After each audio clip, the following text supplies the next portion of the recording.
So I've taken apart my Leica M3 because there was something wrong with it and I was able to fix it.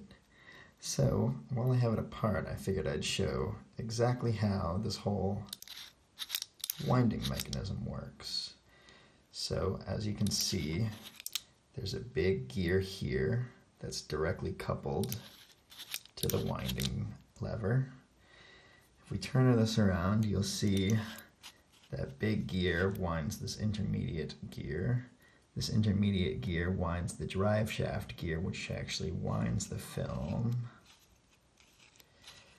And then if we come back to the front of the camera, at the bottom of the drive shaft is that brass gear in the very back, which drives this intermediate gear.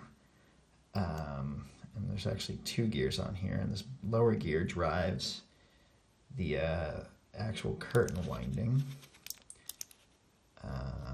Kind of hard to see in there. So if I don't have the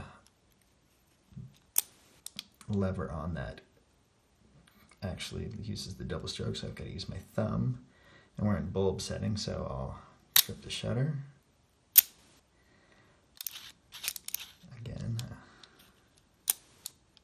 there's a little pawl or lever down here. It's hard to see, but that was my problem. But that catches the shutter roller when it's fully wound and then releases it.